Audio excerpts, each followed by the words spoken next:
Hello बच्चों, आइए आज हम लोग क्षितिज का 9th क्लास की जो क्षितिज है उसका पाठ 2 पढ़ेंगे। तो इस पाठ 2 में पाठ 2 का नाम है ल्यासा की ओर। क्या नाम है? ल्यासा की ओर। इसके लेखक हैं राहुल सांकृत्यायन जी। तो देखिए, मैं थोड़ा सा राहुल सांकृत्यायन के विषय में मैं आप लोगों से बता दूं कौन थे राहुल सांकृत्यायन। राहुल सांकृत्यायन जो थे वह एक बहुत अच्छे कवि थे और इनको बहुत सारी भाषाओं का ज्ञान था, जैसे तिब्बत है, चीनी है, हिंदी है, साहित्यिक भाषाएं, बहुत सारी भाषाओं की इनकी रुचि थी। बौद्धिक भाषाएं बोलते थे, बौद्ध भाषा बोलते थे, पाली, प्राकृत, ये सभी भाषाओं को बोला करते थे। अपभ्रंश, इन सभी भाषाओं में इनकी क्या है। इनका जो जन्म है 1893 में आजमगढ़ में, उत्तर प्रदेश में हुआ था। जन्म हुआ था 1893 में आजमगढ़ और उत्तर प्रदेश, जो कि इनका ननिहाल था। और देखिए, इनका जन्म हुआ 1893 में। 1930 में ये बौद्धों से प्रभावित होकर के, बौद्ध धर्म मुनियों से प्रभावित होकर के इन्होंने बौद्ध धर्म को अपना लिया था। कहाँ जाकर के? श्रीलंका। श्रीलंका में जाकर के इन्होंने बौद्ध धर्म अपनाया था। इनका मूल नाम क्या था? केदार पांडे। इनका मूल नाम था केदार पांडे। इन्होंने अध्ययन काशी, आगरा और लाहौर, यहां से इनका अध्ययन हुआ था। इस पाठ में कवि ने अपनी यात्रा का वर्णन किया है। कवि यात्रा कर रहे हैं, कहाँ का? ल्हासा, तिब्बती क्षेत्र है, तिब्बत राजधानी है और तिब्बत की राजधानी में ल्हासा की ओर, जो ल्हासा है यह एक स्थान का नाम है, तो वहां के लिए यात्रा में निकले थे। उस समय पर जब ये यात्रा करने के लिए जा रहे थे, उस समय पर भारत के लोग यहाँ तिब्बत में जाना इनका सहज नहीं था, माने अलाउ नहीं था। मैं पहले कवि की बात बता दूं, फिर इस कहानी की बात थोड़ी सी बताऊंगा।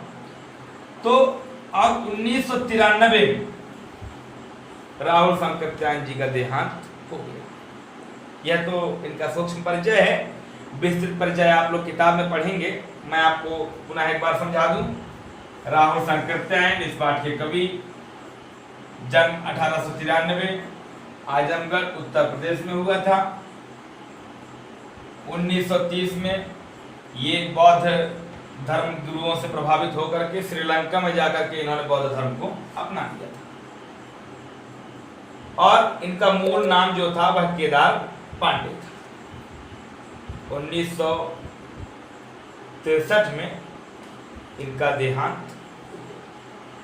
तो इस प्रकार से यह इनकी कथा, यह मतलब जीवन परिचय।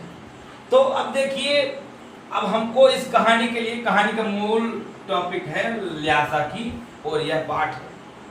इस पाठ में कवि ने यहाँ पर यह प्रस्तुत किया है अपनी यात्रा। कवि किस प्रकार से यात्रा करते हैं और यात्रा में किस किस प्रकार का कष्ट और किस किस प्रकार की बातें इनके साथ होती हैं, तो इसका वर्णन कवि ने यहाँ पर किया है। क्या वर्णन किया है कवि ने? कि एक बार यह तिब्बत की राजधानी तिब्बत में ल्हासा एक स्थान है, वहां यात्रा करने के लिए जा रहे थे। तो भारत के लोग वहां यात्रा सहज रूप से नहीं कर सकते थे। क्यों? क्योंकि वहां जाना उनको अलाउ नहीं था। लेकिन कवि गए और जा करके उन्होंने कैसे गए? बोले जब अलाउ ही नहीं था तो फिर गए कैसे? वो भेष बदल करके, माने एक भिखारी का भेष धारण करके और तिब्बत की यात्रा करने के लिए गए। अच्छा, जब यात्रा करने जा रहे थे तो एक उनको मित्र मिला, सुमति। तो सुमति जो है उनका मित्र था और उसके रहने की वजह से तिब्बत में इसकी खूब पहचान थी, इसकी वजह से उनको रहने वहने में दिक्कत नहीं हुई। और बहुत सारी चीजें तिब्बत में बहुत कुछ देखने को मिला। अति दरिद्र लोग जो हुआ करते थे उनको वहां के लोग घर में नहीं घुसने देते। क्यों? क्योंकि कहीं वो घर में घुस करके उनके सामान को, उनकी वस्तुओं को चुरा लेते, इस प्रकार का। और जैसे हमारे यहाँ कवि ने थोड़ा सा वर्णन इस पर भी किया है, जैसे हमारे यहाँ दूध डाल के चाय बना देते हैं, तो वहाँ ऐसा नहीं होता। वहाँ एक अलग हिसाब से एक चाय का मसाला, मक्खन इत्यादि और पता नहीं क्या क्या डाल के बनाते थे। तो कभी तिब्बत यात्रा में गए, तिब्बत की बड़ी सुंदर यात्रा इन्होंने की। जिस यात्रा से ये जाते थे, यात्रा का रास्ता एक ही था। उस रास्ते में यात्री भी जाते थे और सैनिक भी जा करते थे, सैनिक रास्ता भी था। तो सैनिक भी इस यात्रा में जाया करते, तो माने ये सैनिक मार्ग भी था। तो सैनिक मार्ग और यात्री मार्ग दोनों एक था। बीच बीच में चौकियां भी, चौकी माने एक स्थान, सैनिक का स्थान रहने का बना हुआ था। जैसे पुलिस चौकी बीच बीच में बनी रहती है, ऐसे स्थान। अब उस समय पर बाद में फिर सैनिक नहीं थे यात्रा में, अब तो वहां नहीं, अब तो तिब्बती वहां रहने लगे हैं, लेकिन पहले सैनिक के स्थान भी बने हुए थे। उन्होंने अपनी यात्रा का संपूर्ण वर्णन इसमें किया और अंत में उन्होंने यात्रा का निष्कर्ष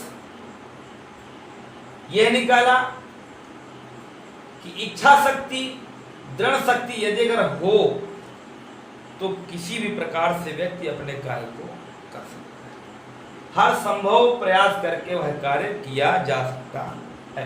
तो इसलिए यात्रा में कठिनाइयां होती हैं, लेकिन धैर्य और दृढ़ विश्वास के साथ कवि ने भेष बदल करके यात्रा किया और यात्रा करके तिब्बत की यात्रा किया। इनकी देखिए यात्रा, इन्हें कवि जो है बहुत घुमक्कड़ थे, राहुल शंकर हैं।